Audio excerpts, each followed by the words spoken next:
an ability to work with others, he wouldn't have all these people jumping into his wagon, changing their minds. He has proved that he doesn't hold any grudges against anyone. He's willing to work with all of the ones that hated him. Now you can go on with your rant. So, wait. So he doesn't. Wait. Can I? Wait. I'm gonna real quick. So I was just gonna give one really solid example. Him unable to get the Republican Party in line to repeal the ACA, which has been a hallmark proposed policy change. Obama. You know, Issa, I'm never going to talk to you about politics again if you don't know what the ACA is. That is absurd.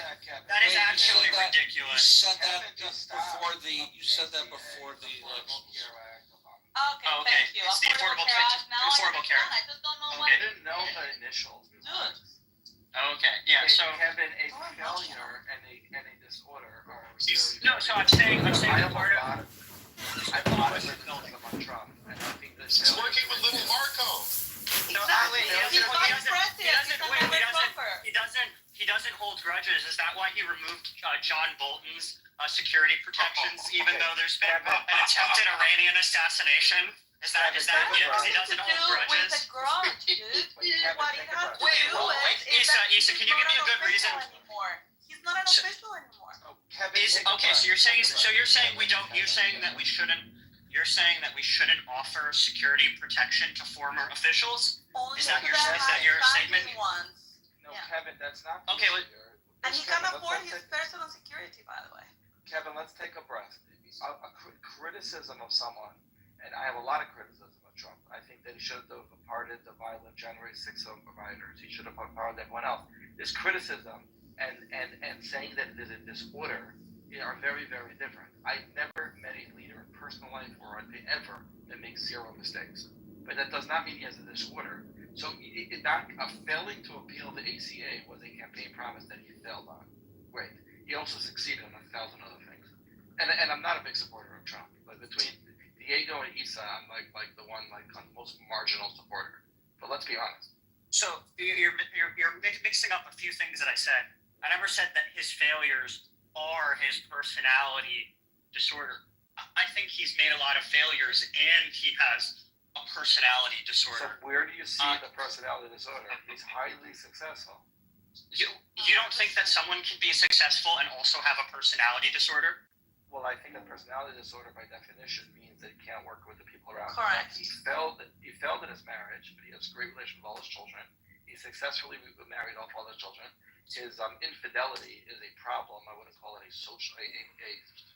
personality disorder. He built up a tremendous company. You don't do that by mistake. That means he has people that are loyal to him, they're willing to work for him. They stuck with him for many, many years. He walked into politics and had a very chaotic entrance because the old boys club didn't want to let a newcomer in. That goes for both parties, but the Republican Party gave him bad advice intentionally and were running interference for the first 2 years of the administration. Those are just the facts. Now, can we criticize his moves? All the time. I think he made some great moves. I think he made some terrible moves. His politics. He wants to expel the Gazans. Oh, that's a pretty good idea. I'm kidding. That's not the truth. I'm just kidding. I don't think he's trying to expel the Gazans. If you guys, if anybody could just give us a definition, a hard definition of narcissistic personality disorder, that would help.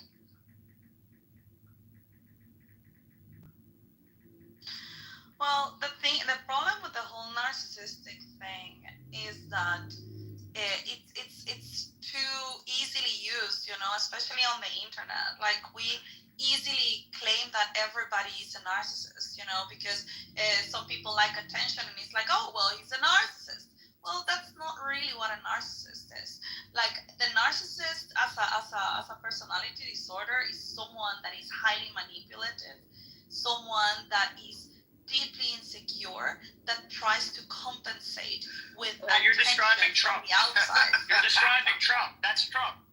That's Trump. Do you think Trump is insecure, dude? Yeah, he's absolutely insecure. It's someone, hold on. Wait. Let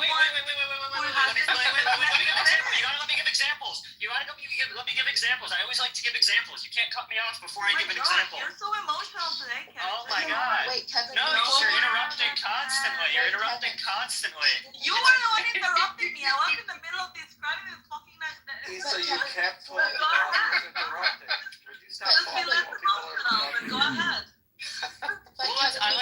also like to go point by point, and if you're listing Wait. 10 things, let's just start at one of them. But okay, yeah. Okay. But Kevin, before you start, you said just You're this is probably gonna help because this works against what Kevin is saying. And one of the things it says is a personality disorder is characterized by a lifelong pattern of exaggerated feelings of self-importance, an excessive need for admiration, and a diminished ability to empathize with people's feelings. And I do not think Trump lacks empathy. He's pretty empathetic towards people.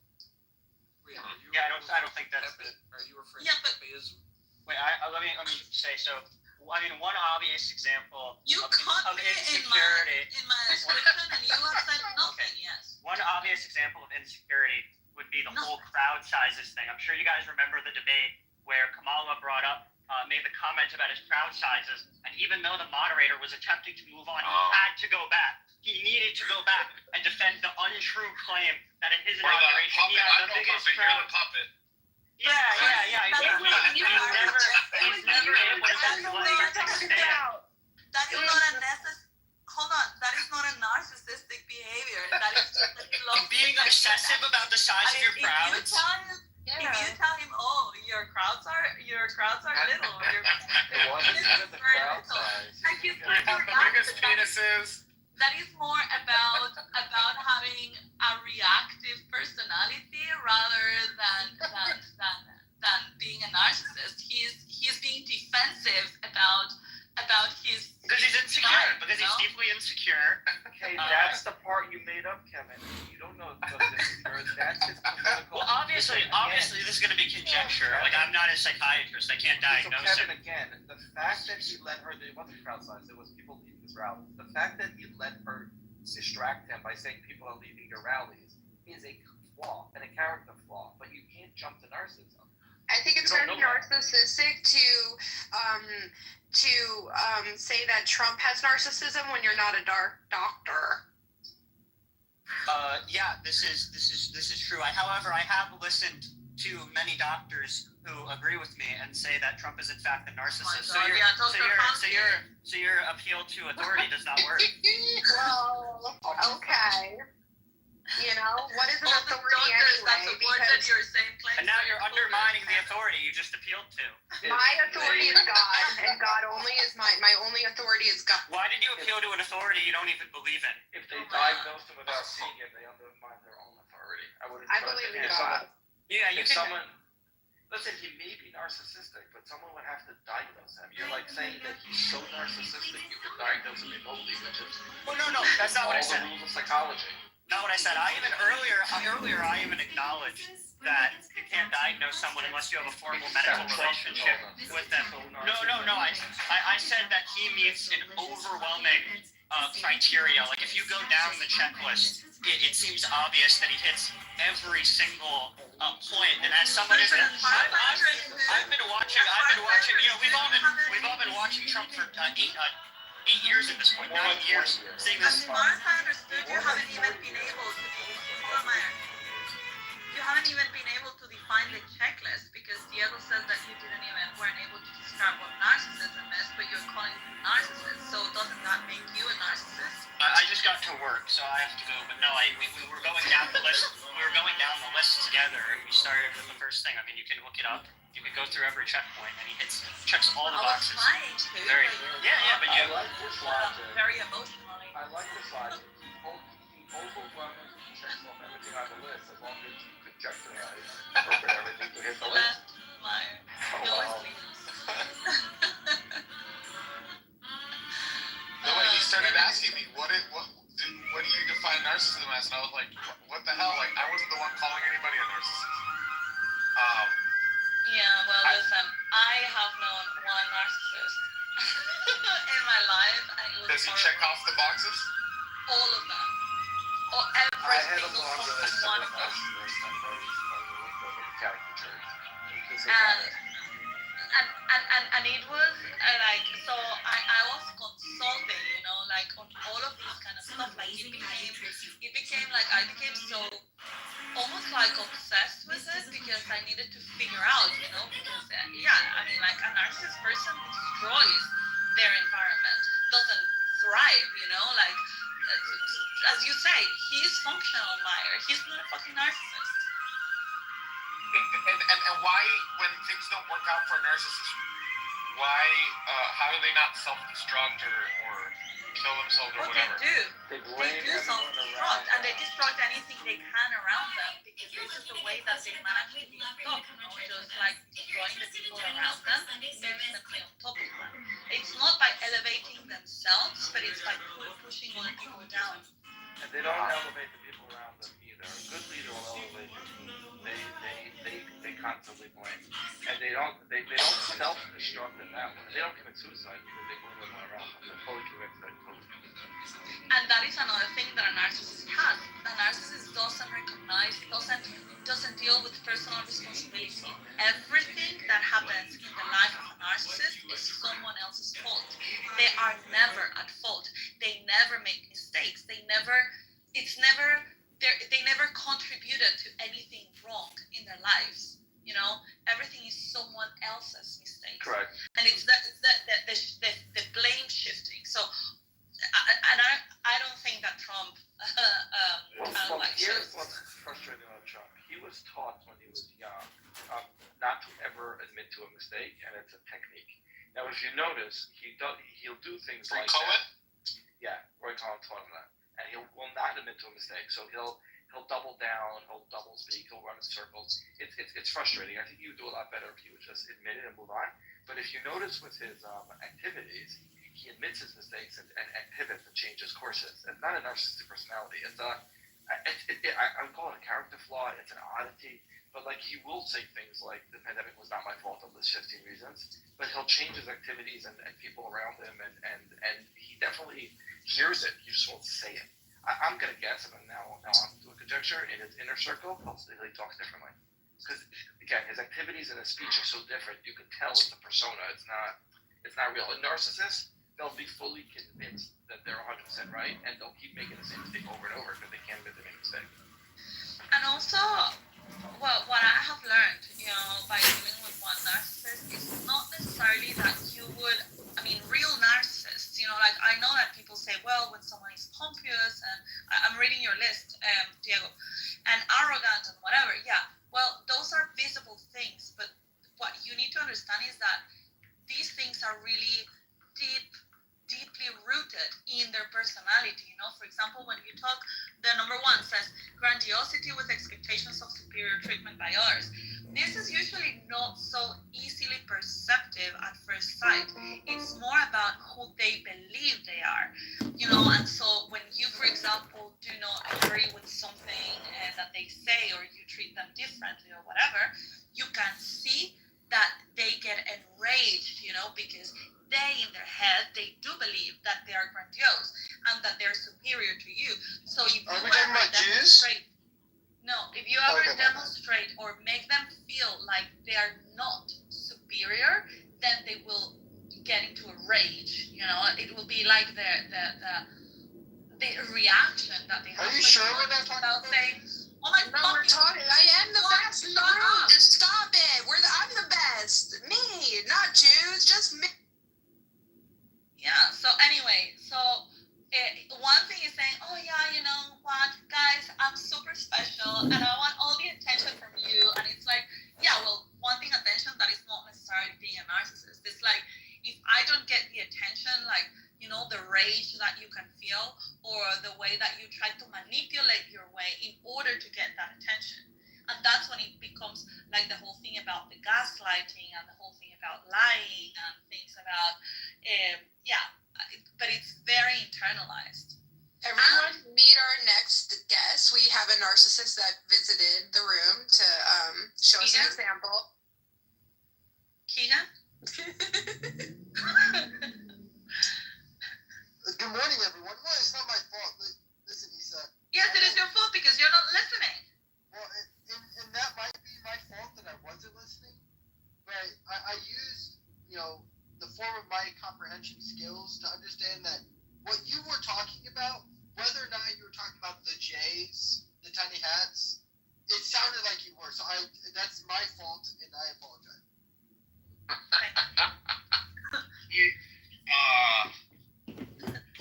Good morning, who gave them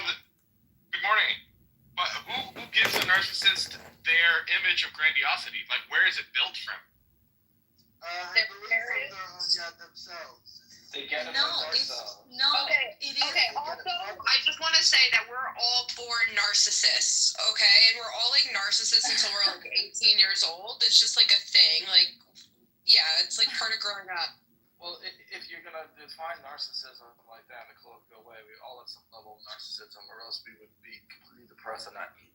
So, like, that's not part of the problem. Like, yes, people have a certain selfish narcissism to them, and that's what makes us, like, individuals and care enough to survive. That's not narcissism. Narcissism is on a pathological level. And even a 5-year-old, complete brat, you wouldn't call a narcissist if we're being clinical. It is like having these deep feelings, that you cannot even control with your thoughts. Like, people that are truly narcissists, they are incapable of self-reflection, or of, like what I was saying, like personal responsibility. Like they are incapable of internalizing change and actually have growth. It's very difficult, and they don't see it. And that is what makes a narcissist. Someone that likes attention is just someone that likes attention. Someone that wants to be recognized, I don't know, to be better. I don't know. Like, there are many different things. Someone can be selfish. Someone can be egocentric. But Someone can everyone be likes attention. obvious. Someone can be arrogant. Yeah, exactly. But that doesn't make you a narcissist. I mean, Was Jesus Christ a narcissist, you said? He was the most I don't know. narcissistic of Again, them I all. don't get to know him. Yeah, I mean, I'm just, I'm really just wondering. I mean, he never changed, right? Very consistent individual. Well, that's another thing. Narcissists are not consistent in their behavior. They're They are not very consistent. inconsistent. No, I would say they're very consistent. Like, they don't. No, have growth. narcissists? No. Yes. I'm not saying how consistently Catherine, assholes they are. I'm saying that they're not consistent in like what they say No, I and think how they he's- act.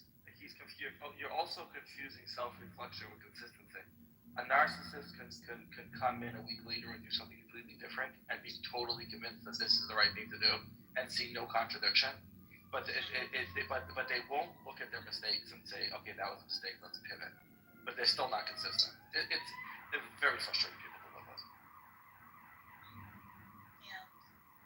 So my other question was, are some cultures, do they produce more narcissists than others? Yes. And I used the example of Filipinos to say, look, Filipinos appear to have no narcissism whatsoever. They're like a servant class.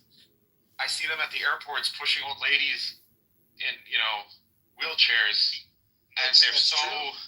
They're so just. Filipino So narcissist. Yeah. my sister lived in the Philippines for 3 years. She worked at a company called IJM, International Justice Mission, that worked with sex trafficking. Anyways, just to show that the story is true.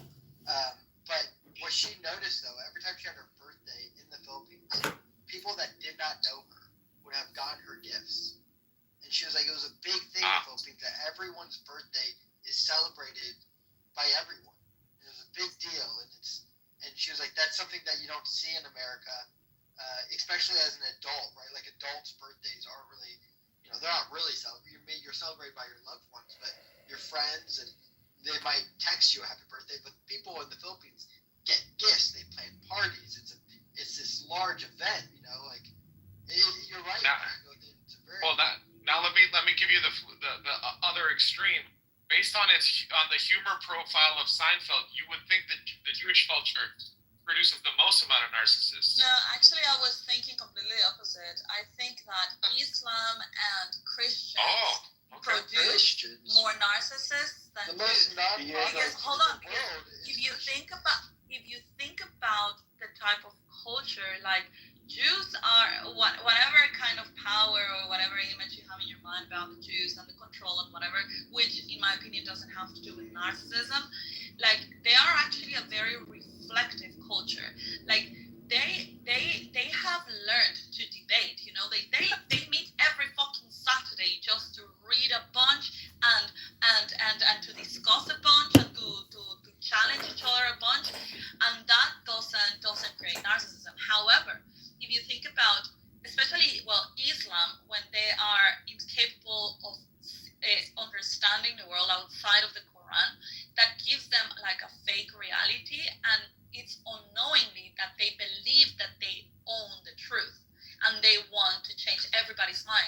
truth.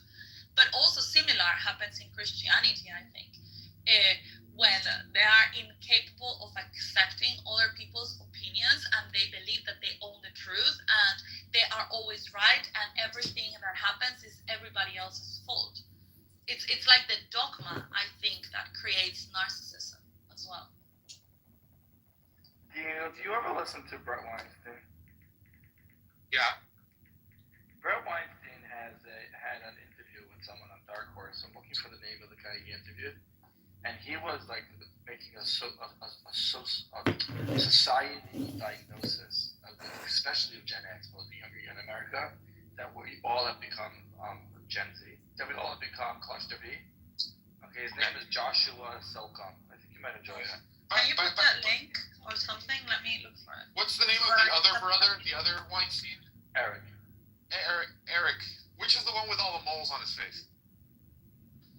Both. Eric. I think Eric is a narcissist.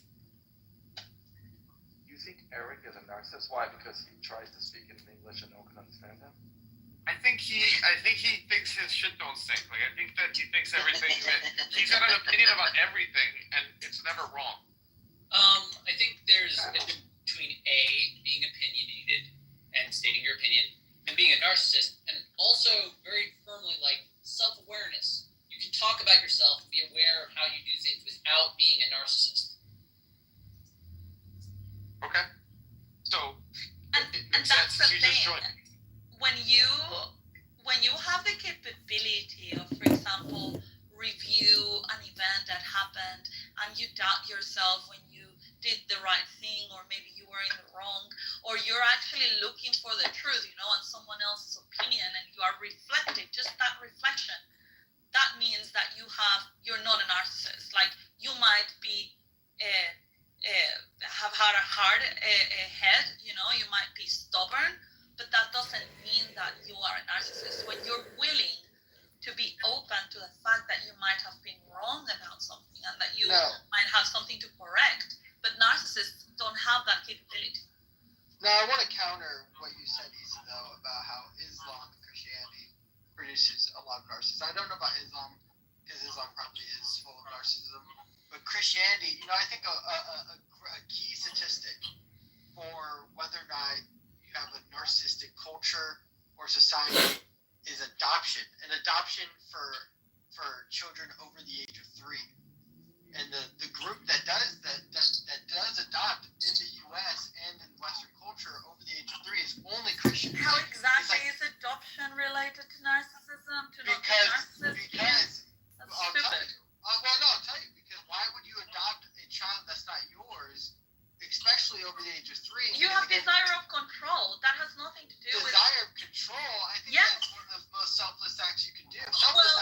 Maybe to you in your head, but there are people that actually do these things because they want to raise individuals. They want to create that in their own. And if you actually look at charity rates in the U.S., right, the most nonprofits are Christian based. Truly, Judaism. First of all, if you look at their charities, it's mostly only to Jews, right? It's only Jew related, especially in the U.S. And so that's what's really interesting is they have a lot of Christian-based charities that are just, again, for everyone. Do you really want to talk about the charities and how evil they are? And Well, all the harm they've done to children? Yeah, I was thinking about how dark they can be. I mean, you can name anything in charity, dude. Pushing away from the dark corners of charity. In terms of narcissism, I'd say that you can be a narcissist through obsession with oneself. Right? That's the definition of obsession. Yeah. But that obsession can come from either a high level of care about oneself, where they are evaluating themselves constantly, right? They love themselves so they know everything about themselves. Or, alternatively, it comes from a lack of any knowledge of oneself, right? Because then I'm great. Everything I think is just great because I don't even notice the difference between other opinions and my own. That's like the truest narcissism. So I would say these religious systems can produce narcissists because they're replacing any sense of right and wrong with their system. And I would include Judaism. Like if you give someone an ideology, say go with this ideology, you can make them narcissists because they'll say, I'm in the ideology. I already took the Eucharist. I already said the Shahada. I am pure. You are unworthy. The self-love is self-perpetuating. The thing which creates the narcissist is not the particular religion. It's whether or not the religion provokes the person to introspection, which, like Isa was saying, I would say Judaism is useful in that way to not produce narcissism because of the first story, that it makes good and evil within the power of human, and they can choose, and you're responsible for your own actions. And then, it follows through with that with its legal system of punishing the wicked, right? And it has, methods of repentance, whatever, meaning the reason it doesn't gear towards narcissism is that you'll never be able to ask a Jewish source, am I okay with being me? The Jewish source will always say, well, are you following all the rules? Are you doing good things or not? So then if you are, you should be getting blessings. And if you're not, you should be getting cursed. So it never pushes to narcissism because it's on you. If your life sucks, it's literally your fault. I think in the same way that you've described this, Magzan, I agree with everything you said. Hinduism, going back, for example, to the Diegos, Filipinos, like Buddhism, Hinduism, and all of these religions, coming from the East, The Philippines is a larger they are Christian more- nation than it is. they are more, yes, but it's a different type of way. But anyway, they are more reflective and more in sync. They are less about fighting for righteousness and more about flowing with the truth and embracing what comes their way, not fighting it, and I think that that acceptance of things the way they are is one of the things that maybe makes them less prone to create narcissistic behavior. Because one of the things about the narcissist behavior and the diagnosed narcissist behavior is the inability of really blending into what's happening to you, be accepting of it and just letting go. They feel like they need to But it fight also against shows everything the because culture, everything- right? Like in the Philippines, you can't do drugs or they're gonna kill you, right? If you're a drug dealer, if you smoke weed, they're gonna kill you. So could it also have to do with that? Law enforcement? When I just think it's a Filipinos do law strict. enforcement, they're the most vicious of all. I don't Yeah, even so know that's they're not dictators. empathy. If you think of empathy, you think of you don't think of that rigidity. No, I truly think narcissism can't be bred into a Christian culture. I truly believe this. Nora, it's funny, Nora had a room yesterday and she was reading Matthew 25. This is what Christians do believe. It's like, whatever you did for one of the least, you've done for me, right? Whether it's feeding the poor, helping the needy, that is Jesus himself, and that's what when you've helped the needy, you've helped myself. So this is what's preached to Christians. This is why I do believe that Christian societies are usually the best. Well, we have the Christian. tradition of tzedakah. Judaism is built on the three principles of The singer? chesed, loving kindness, learning, and tzedakah. And in all cases, I should point out, the enemy of narcissism is deference to a higher authority, which of course is God. And it is a way of saying, no, we're not run by the ego, which is narcissism. We submit to God. That's the opposite of narcissism inherently. And I know I'm getting a heart from Princessa because Islam is the same. Islam virtually means submission or deference to God. Yeah, Same I thing don't with think the Judaism. tenets of Christianity led to narcissism. I mean, there definitely are narcissistic Christians, but that's not the point. If you read Christianity literally, the problem is the opposite. It leads to antinomianism. And most Christians will nuance that out. But the problem is not that they take so much pride in themselves. The problem is they take so little, and they say that I'm forgiven no matter what I do, so I can sin. I mean, the problem goes the opposite way, or the potential problem. I mean, listen, the potential problems go all the ways. People can always make narcissism. The general rule is any culture which is promoting introspection and personal responsibility reduces the amount of narcissists. And if you limit those, dangers of human, personal responsibility, self-introspection, if you don't promote those and you discourage those, then yeah, you're gonna produce narcissists of varying types. So how much does Christianity promote inner work? I want to hear from Christians. Or how much does it promote just complete faith and trust in a guiding hand Savior? I mean that's one of the core principles of Christianity. I mean, Which one? That we have a Savior. What are you trying to say? What I'm trying to say What are you is trying to that ask? what I'm trying to ask is how much does it promote introspection? Saying, I'll just pick Sunday morning. I'm going to church. How did I behave this past week? How did I treat my wife? How did I treat my children? How did I treat my coworkers? Blah blah blah. It How depends much if you're a Catholic or a non-denominational. I thought you would say Catholics, that. yeah, Catholics without a doubt. Like, I mean, that's what going to the priest in confession is. The Right, Catholics promote inner works, and the other ones are more like Jesus will take care of It it. just Yeah, it just I don't depends. think Or it just that- depends on the denomination of No, Protestants. I don't think Right. that Christianity, in any of its denominations, stimulates self-reflection. I mean, probably in Catholicism, a little bit through the Confession Act, because it makes you kind of think about your sins and you need to tell them, but it doesn't really necessarily provide a platform to challenge things, to become self-reflective. We're not made to really understand scripture. And then you have all the tap dancers, like Keegan with their Protestant denomination, who think that they can understand the Bible on their own without the help and the guidance of the church. So, I mean, they basically just get the version, they pick and choose what they want to believe from the Bible, and they believe that they understand God. I think if you met and you talked to Methodists, Presbyterians, or Calvinists, or even Lutherans. Yeah, but those guys take it seriously. I understand, but those are some of the largest denominations in Christianity. I don't care about how large they are. Everyone looks at That doesn't make them right. and they go non-denominational. Let's look at them. But those, and I would agree that those type of Christians usually tend to not really be Christians whatsoever, right? They just like the aspect of the community. Right. They would join a cult if it was other. Yeah, but Christianity has a better rep than your standard cult you pick up in the phone book. Exactly. But yeah, so I mean, it just depends on the denomination. I think those are part of it.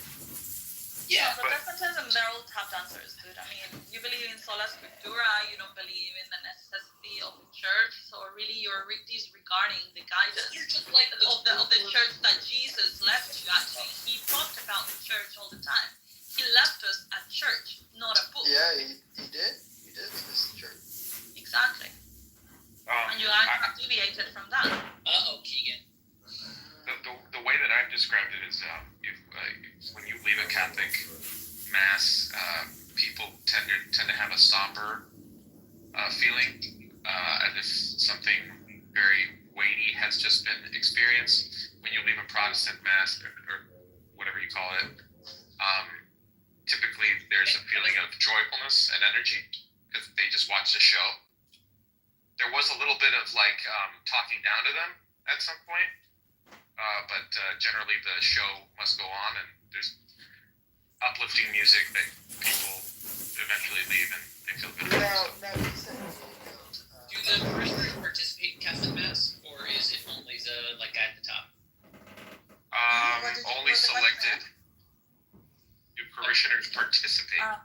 Yeah, is it the leader who's leading the hymns, or do they say Amen? Do they call in response? We yes. pray, we say amen in response, we pray together, but it's more like a dance, it's a coordinated. Right. That's correct. It is a performance. It is a regular performance. A ritual. We've all been trained in the parts necessary, and we participate, and we are observing at the same time. It's a play that we're all engaged in communally. It is. No. You said Diego, as the fellow Catholics considered, and as I am the tap dancer here. When I do hear, and I understand. Peter was the rock that was built for the church. I understand that, right? But the thing that gets me wrong is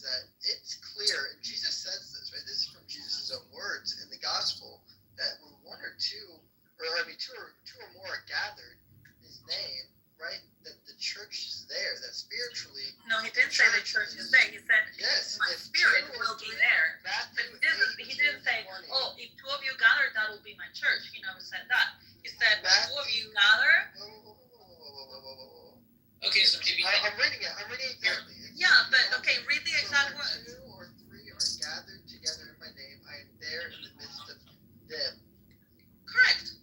yeah, he's in a midst. He's there. Nobody's denying he's there. He's there with us right now, but that doesn't mean we're a church. Right. Or that we don't need any guidance, you know, like in Like- order to understand scripture, which is, Yes. again, he left us a church. He didn't leave us a book. He left us a church. I do agree. And you know what? You know what the church, the Catholic Church uses to show that they have authority and responsibility? They say, Buildings let's say, of well, they like to say Matthew 16, which is that I will give you the keys of the kingdom of heaven, and whatever you bind on earth will bind in heaven, and whatever you loose on earth will be loosened in heaven. Right? This is where your own priest will say that this is where the authority has been given to the church.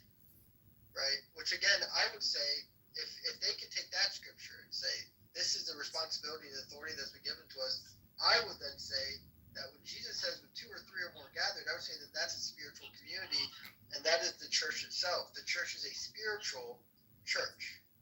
And this is why, again, when Jews did this, right? When Jews did this in the Old Testament, where they were bound to rituals and engagement, it was never enough, right? This was the whole point of why Jesus Christ came, right? Because it was never enough, that they were always going to be sinful, that all the amount of sacrifices that were done in his name, you know, building the tabernacle, all these things were never going to be enough for Jesus Christ to fulfill all the laws, right? And then I think that Catholicism has decided to do what Judaism has done, which is create these rituals and practices that were never established in the New Testament, right? This was established by the church itself. And the church then became very ritualistic. It became a prophet. This is where you see all the corruption in the Catholic Church. And so this is where I think that, you know, again, this is where we differ.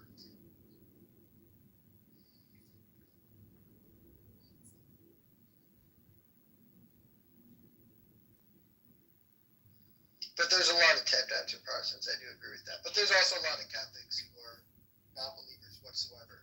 Oh, yeah. Who touch a lot of children and are in your leadership. Wait, let me ask Mixed, is there a similarity between leading a Reform procession and a Orthodox one? Somber versus happy? The rabbi and the in the Reformed Jewish communities, you'll find things that look more similar to like Protestant concerts, like Uri that you see here a bunch. I don't know what he's calling himself now, but he's a conservative rabbi, and he brings a guitar. He sings his stuff, right? Intonations. Yeah, I had a feeling that was the case. Yeah, and some people Israelis. I had a feeling that was the case.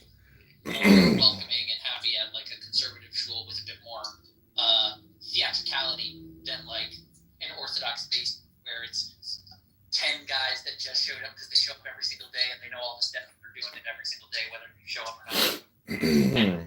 What's a Reconstructionist? Reconstructionist is anarchists. They just want. They're like proudly declaring we're the pick and choose Jews.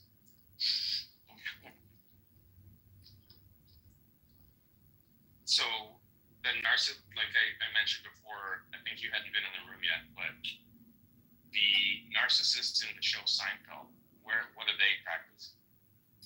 They're being New Yorkers. So, but No, you don't think that's even take the conceit of the show. Like, there's so many different characters that filter in and around that show. But in Manhattan, that makes sense. Like, people would interact with them. And what do you do when you interact with that many people? You judge them all for being a little bit different. And, it's just like what Jerry and Larry David were doing constantly. And, good at it. What about when Larry David gets to LA? Then he realizes that It doesn't really fit in. It doesn't really fit in. If you notice is the entire premise of Kurt is him not really fitting in because he's an individual narcissist. Like he just can't. He never manages to fit into the society properly. And listen. The beauty of it is all of his little foibles. They're things that like bug him during the day. Out of a sense of politeness, he's not like doing all of these things. But when it comes to comedy, he can just rant about this thing that annoyed him, and everyone finds it funny, which is what he said originally. The only reason he got into comedy was he found out that when he went up stage and started talking, everyone thought it was hilarious. Whereas Jerry Seinfeld's humor is more about why is that convention the way it is. Nobody explains it, but I noticed that it's Jerry approaches each joke like a riddle, and he loves it, and he's great at it. He likes the puzzle of it. He loves to work too. Yeah, he's I'm actually Why going aren't you to see him. so funny? That's really interesting. How did you guys produce such funny? Because, well, think about, in a certain essential way, the Jews of Europe that grew up alongside the Europeans were in a naturally cynical position. Like, there's been a lot of stupidity throughout Europe. Kings, bastard children, incest, wars, betrayals, and the Jews, by like design, are just not a part of it. They'll get out. When you get close to them, we're probably going to kill you, right? So by now, like they live in a state of fear and sardonic wit. They're just like, oh look, Russia's apparently a thing again. Oh, now they're not. Ooh, Poland is back, right? We're just laughing at all of this. To them, it's like important, pivotal movements in their history. But to us, it's just like another weird thing that's happening while we've been displaced.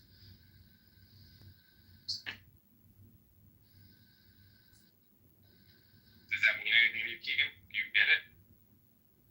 And I'll say further.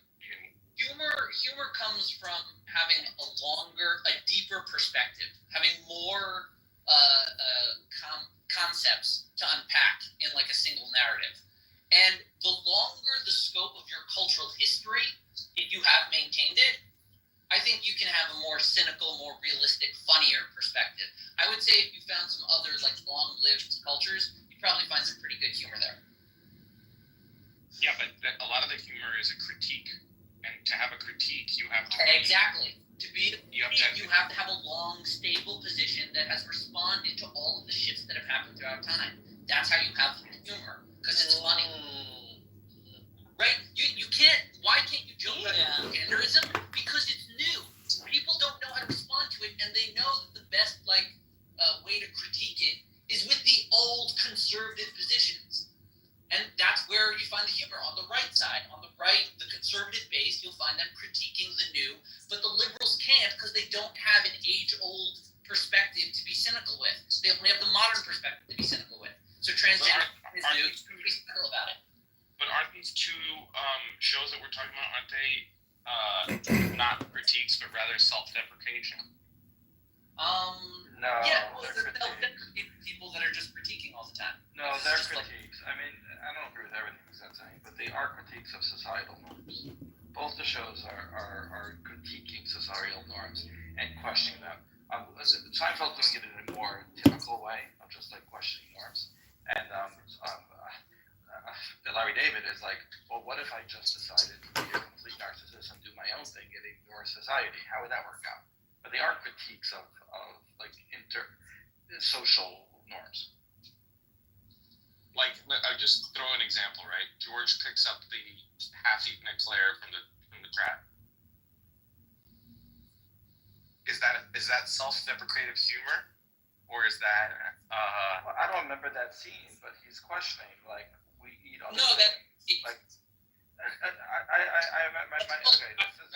Come on, it didn't even touch the bottom of the trash. It's right there on top. It's floating. But but it's also a question of societal norms. So my son went on a tour of like a lettuce plant, and he took a video, and one of the women there were like waving at them, kissing her hand and like blowing kisses. And my first reaction was like, gross. She's wearing gloves, but she's kissing her gloves. But we eat lettuce, and we eat all types of things that probably are far more germy than something on the top of the garbage. So it's like it's self-deprecating in a certain way, but it's like it could be why is this now a problem? You didn't watch it before it went into the forever. It's like, so he's Yeah, so they're consistently critiquing it. You can't run a society that way because there has to be a time that because you'll be in the deep Cartesian rabbit hole forever. You have to have a side that say like because it is okay. Stop asking questions. And that's what I'm saying. Larry. But as humor, it works. Times when people stop and say that's just the way it is. We're rolling with it, and he goes with that, but he writes it down, and then he just makes a show. Isn't that what like most stand-up is, right? Most stand-up is that type of like critiquing society norms and like finding a different angle on it they never really think. Well, that's observational humor. Forget That's stand-up one is kind. stand-up's a performance. It's a one-man show, which is why you can do dick and fart jokes and still be effective. But right? you could do puns. You could do wordplay. I mean, I think observational humor is the best type of stand-up, but it's one genre of stand-up. Yeah. You got prop comics, music comics. I guess battery. I love that Dave Chappelle abortion joke where he's like, if you get to kill it, then I get to abandon it. That's a good joke. That's a good one. It's very observational, very hypocritical. Right, that's good. It's very tight. There's no fat on that joke. There's no fat on that joke. That's Well, Jerry's favorite joke, Jerry Seinfeld's favorite joke is there's no fat on that one either. You guys know that one, right? I forget.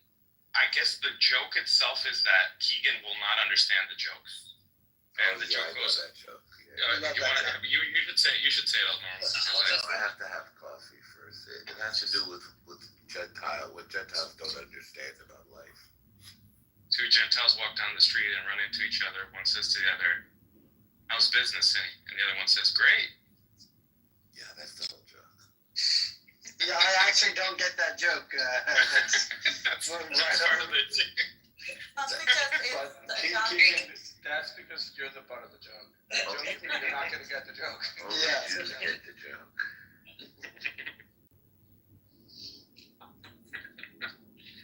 The best observational jokes when you do cross-cultural is when both, it's not a great joke, but I'll give you an example. He says, how do you spot someone from Canada in New York City? He's the guy waiting at the red light when no one's coming. Now, the reason why that's a great joke is because every New Yorker looks at the guy, he's like, yeah, that's the idiot standing there. And every Canadian is like, yeah, I'm the guy that stands and waits because that's what you do. It's like both cultures thinks that you just complimented them, and it's hilarious.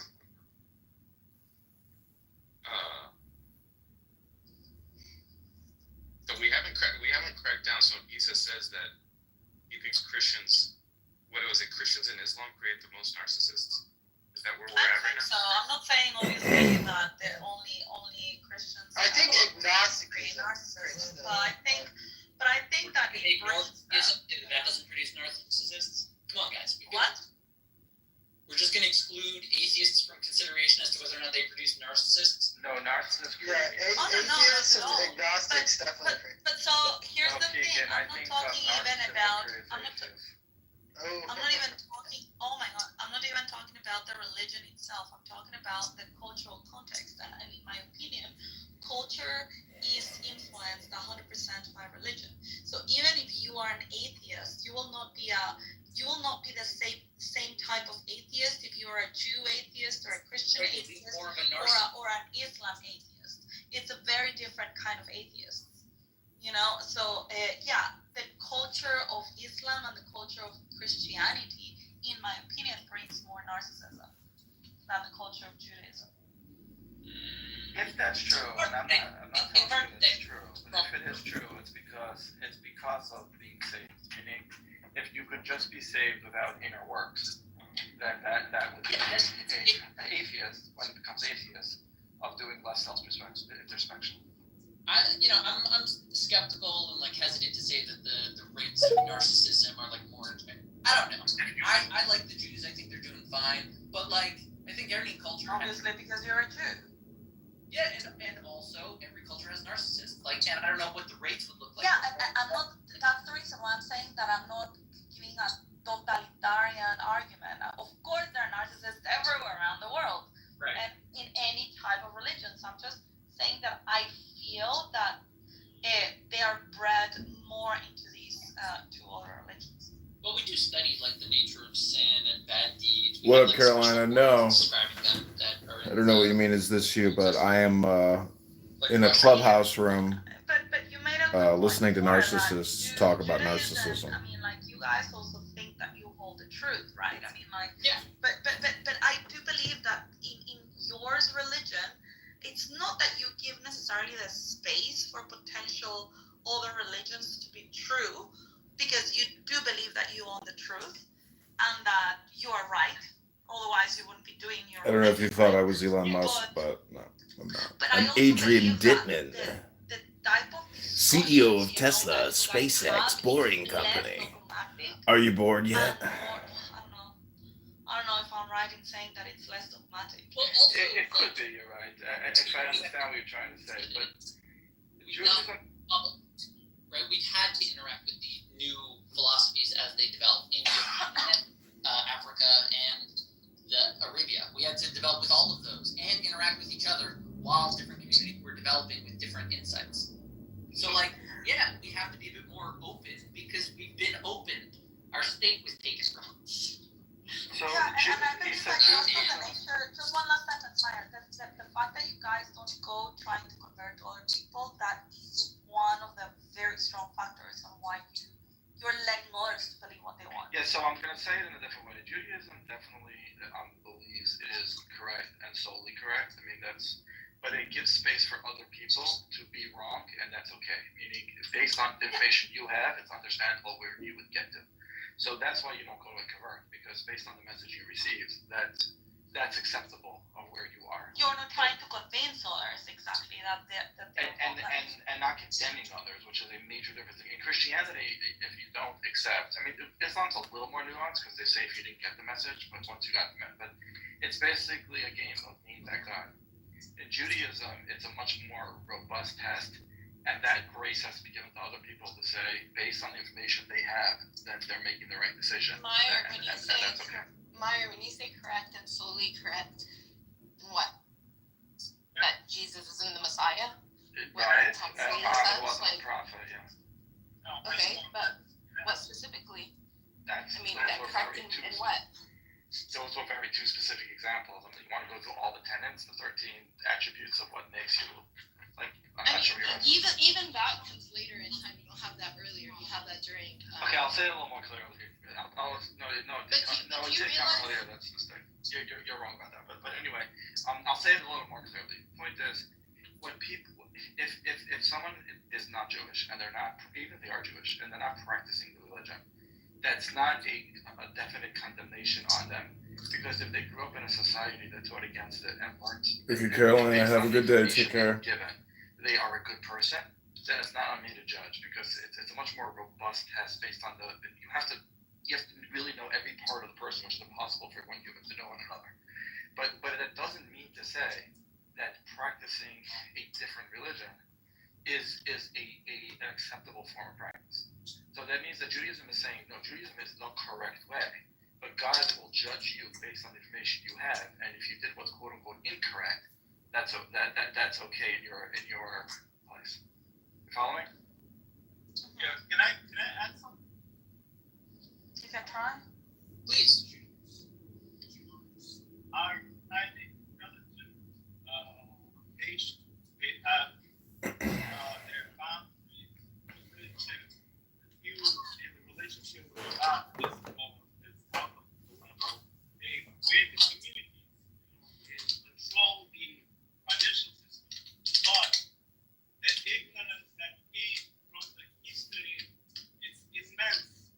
We all know when the Messiah saved the Jews, they turned back to the God, saying, God is on our side. Now we Oh my worship God, we're not the talking cow. about religion, dude. We're talking about narcissism, and it's a more philosophical conversation. Don't pick fights with the bullets or the cats, 'cause I got much coffee and punching other people's stats. And if the homework brings you down, then we'll throw it on the fire, take the car downtown. Will you stay in the lover story? If you stay, you won't be sorry. 'Cause we believe in you. Soon you'll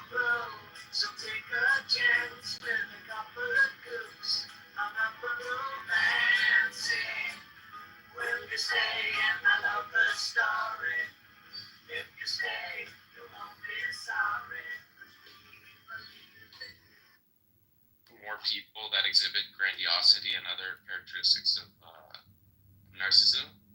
So wouldn't that be an argument in favor of Jewish culture generating narcissists? Since they're Well, I mean, if you claim that they're the collectivism. only collective culture, then yes. But I mean, like No, Christianity, they're authors. especially Islam, is highly collective. Yeah, I'll agree with that. And in fact, is what I was saying before that, and what Meyer was talking about when this weird guy came to interrupt, is like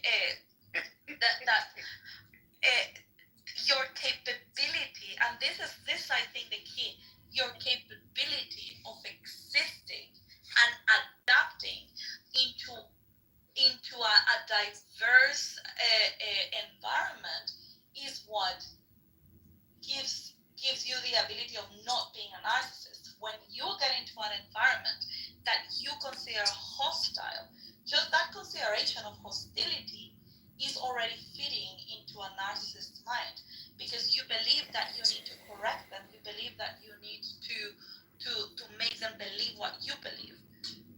And that's exactly what, for example, Islam does. Everywhere they go, they want to make everybody else force them into believing what they believe and force them into respect what they believe. And it's what kind of like Christianity kind of like does, although, well, with the Reformation, and making them secular and stuff, is less like that. But yeah, I don't know. The thing is that you just need to be able to adapt, like you can have your own beliefs. Your beliefs are yours. Nobody is telling you what to believe and what not. But you need to also recognize other people's right to believe whatever the hell they want to believe and not get offended or attacked or perceive it as hostility, when somebody else does not. I mean, from a theological position, it seems to me of the three Abrahamic faiths, if you want to call them that, Judaism is the one that would breed the most narcissism. But why? I mean, if you look at narcissism, it says exaggerated feelings of self-importance. Not only is Meyer telling us it is the correct way, and the only way, and the sole way, but doesn't care about others. It's like also exclusive for the chosen ones. We know the way. And then in relation about if you look at the Talmud and the things that they would address later on, like for example, in relation to Jesus and the things that they later said about Jesus. Why are they talking about Jesus in the Talmud? But I don't think that you're making any sense. You're not making any sense. I think what you said makes sense if you don't understand the chosen one. Of course, he believes he's right because that are his beliefs. But so you believe you're right too. I believe I'm right too. We all believe we're right. The difference is made in the sense that Jews are not forcing others to believe what they believe. They are on their own and they get along. Yeah, but they do it narcissistically. Yeah, like we kill people, right? If they don't become Jews, we just kill them. No, I'm saying specifically, like for example, Like Christianity, they're just so nice. They just kill you if you don't accept Jesus. What are you laughing at, Abby? Let her try to refine her. I'm being even more specific. For example, I've recently learned that in the Talmud, and if you want me to specifically cite it, that the rabbis would say that Jesus was stoned to death and then put on the cross post death. That's in your Talmud, and this is something that No, it doesn't say that. It does, and I will cite it for No, you. it doesn't say that. Yeah, you can. It doesn't say that. Even if it did, let's just pretend it did, even though it doesn't. So Okay. that would mean So that he got the punishment. He got the punishment of being stoned. Hold on. So this is something that centuries later, your rabbis write about Jesus, about something that was historically known that he was crucified, right? But for whatever reason, the rabbis come in much later and want to make it about them. Or record their own.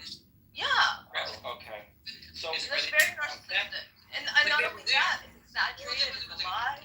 okay, so Francesca, basically, this is a stupid argument. Basically, what you're claiming is that Jews are narcissistic, and then when asked why, you pointed to That's just an example. Francesca, listen. The principle of why they're narcissists is this idea that you're chosen and it's exclusive and it's only to you. But Like that's also- why the No, narcissism. Oh my you got it all God. wrong. You got it completely wrong, and you basically Princess, understanding you also think that you're exclusive. You also No, think I you're don't. exclusively. No, I don't. Okay, so you're telling me that the Jewish religion is just as acceptable in your culture as practicing Islam? So if I say Hello, everybody. How you doing? What about jizya? Let's talk about that. No, let's not talk about jizya. Let's talk about the religion. If I say I accept Allah as my God, but I do not accept Muhammad, that's okay? You can do whatever you want. Like I'm No, not it's gonna do not whatever I do want. whatever you want. You guys You're such a are liar. a conqueror. How am I a liar? religion. your own hands. Because you- And you know what? Takia, right? I mean, like, isn't it about lying in favor of your religion? That's exactly what's happening here. But anyway, Yes. so the fact that, I mean, the chosen one argument is just so stupid because so you need to see everything in a historical context as well. So Jews are an old religion. They are living, let's say, the religion in the Old Testament. In the Old Testament, God refers, God, not the Jews. God calls them the chosen ones. That doesn't There's no mean mention of they are, the Jews they are, in that the doesn't Torah. mean No, they're they're my favorite. That doesn't mean If you they're my can't read, favorite just ones. this is so boring. It means they are the chosen people through which I am going to fulfill a prophecy. I am choosing them as my servants. They're the servants of God. I have chosen them to bring my prophecy to You life. said the Jews Now- of today are not the children of Jacob. I don't care, but It's about the the Jews book of and today the are the laws. ones coming and stuck from the Old Testament. Now, Christians, we have the New Covenant. The New Covenant starts with Jesus. He is the new promise of God. In this context, the chosen ones already fulfilled a prophecy, and now the New Covenant is the promise given. Hold on a sec. The promise is given to everyone that chooses Him as their Messiah and as God. Let's be more specific. So that is Today, a different Is thing. Meyer chosen? Is today? Is Meyer chosen today? In his belief, in his religion, yes. In he your is- belief. Oh my God, Princessia, just listen. His belief is still in the Old Testament. For them, the Old Testament is still valid. The Messiah has not come. For us Christians, we have the capability to understand that was how the old prophecy came to be fulfilled. Now we have the new covenant. We believe in Jesus. It's not they were the chosen ones to bring a prophecy to life with Jesus through the Jews. Jesus was a Jew. If it had been for the Jews, we would have never been able to fulfill prophecy. Now we're living in a new era right now, where we have a new covenant, we have a new promise, and the chosen people are those who choose to believe in Jesus, believe in God, and believe in Jesus as God. Now, the Jews did not believe this because they decided. Narcissistically, they decided Well, to it's deny. No, guys. Isaiah prophesied that the Jews were going to deny Christ. So they're just fulfilling the But prophecy. isn't it narcissistic to just assume that another opinion is right or wrong? Yeah. Oh God, dying here. Sorry. So, the Jews are Jews that don't accept the New Testament, that don't accept Jesus. Yeah, they might be wrong, but under their framework of belief, they are doing the right thing. Just as we Christians, we 100% believe that Jesus is God, and we decided to take on the new covenant, and we decided to treat Him as Messiah. Are we 100% right? Well, we don't really know until the Messiah comes again in our. Exactly. We're So both you're not having debating the number of times we're waiting. exactly like to call Can I get a black yourself coffee too? to call yourself a Christian and not realize how much disrespect those who call themselves Jews today and in the last hundreds of years. It might be, but I'm not the one that's gonna judge them. It's God that's gonna judge them. I have my own beliefs, and I have no authority to impose my beliefs on them. If they are choosing the wrong You things, need to impose well, it they on will your be real judged. If I am choosing the wrong things, I will be judged. I think that all Muslims will be judged. But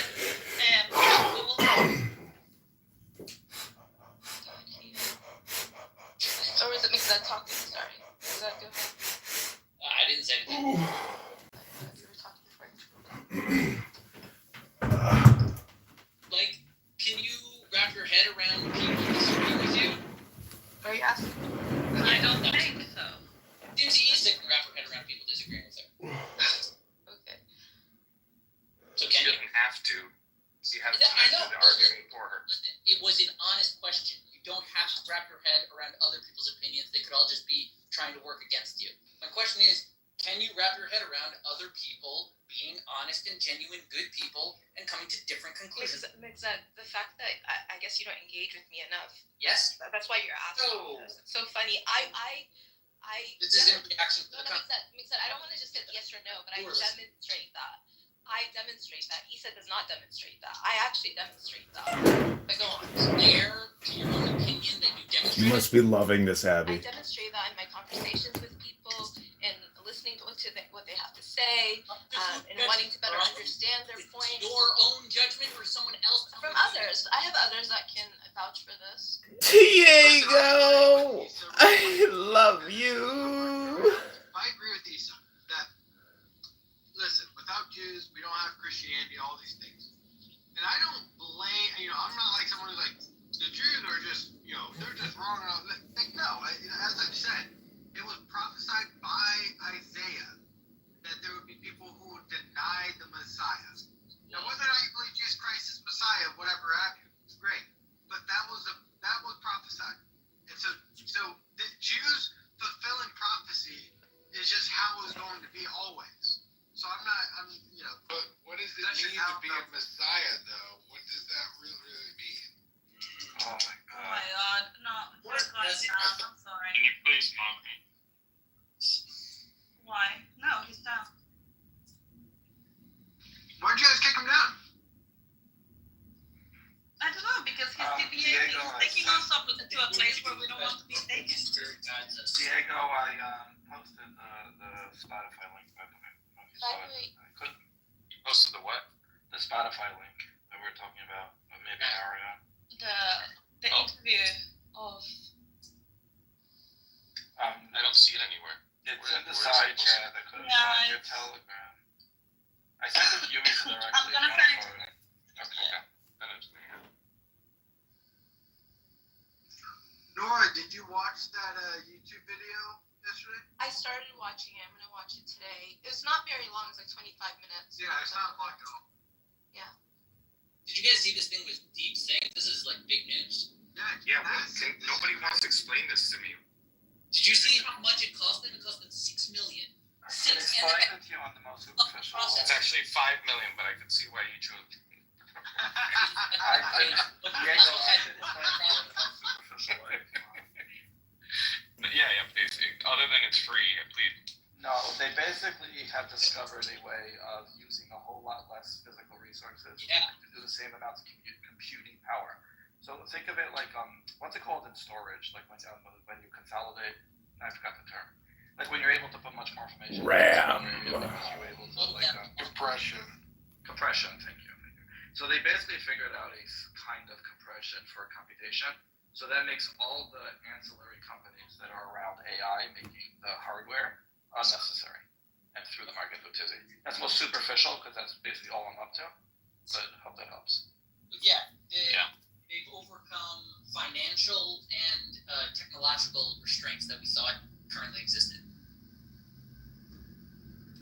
Yeah, that's Nvidia lost the most money that any company has ever lost in the 24-hour period.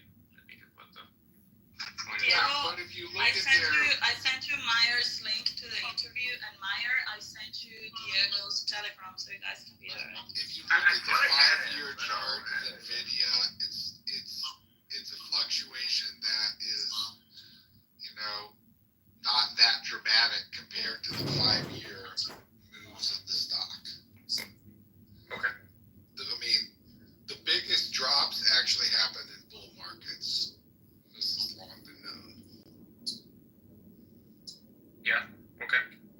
But it's still a huge hit on them, and whether or not I don't think they actually recover. I mean, I think that this is the arms race of our generation, right? AI is Right. It's crazy. This is crazy. It's crazy technology. China just took a huge lead. Well, It ain't over, okay?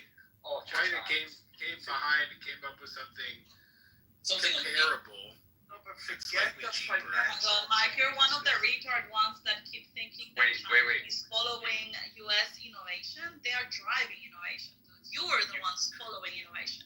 Well, forget You guys forgot. Because they improved the algorithm slightly that Americans invented. No, it's not about the algorithm. It shows that you don't know what this is about. It's about The whole thing about the AI is that they came up with a better version, a faster one, requiring less use of chip power, which means that all the microprocessors that are taking all of the energy to create AI, right now the Chinese have found a way of creating a better version of AI with way less consumption of power and energy. So just so you Their know, invention, it requires less of the resources that our AI does, and so that is revolutionary, and that's the reason why Nvidia came down in the market. but just so you know, this Because is what all of a I sudden they do have all completely day, every day. important. I'm an expert on this.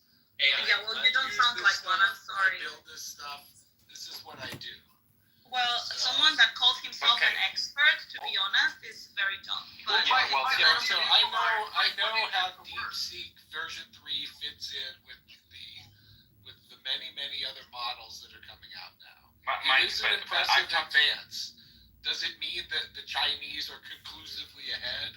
No. well, it's not Does it mean about only the functionality of it, but it's about the resource consumption, and that is the reason why Nvidia crashed. Okay, so But but people still need NVIDIA chips. They Yeah, made you the do. fewer of They them. don't. Bitcoiners need it. Forget Yeah, the. you do. forget- They don't. Forget the. But Right. also, I mean, this is only a model of a certain scale. Oh my God, Mike. In order Okay. to build future scale models, there's still Expert, going to be AI, exponentially more compute. Shut up.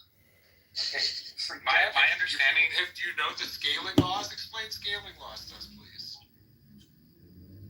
My understanding is that I've had some meetings with some AI experts, and they said that like there's no such thing as an expert insofar as every 3 months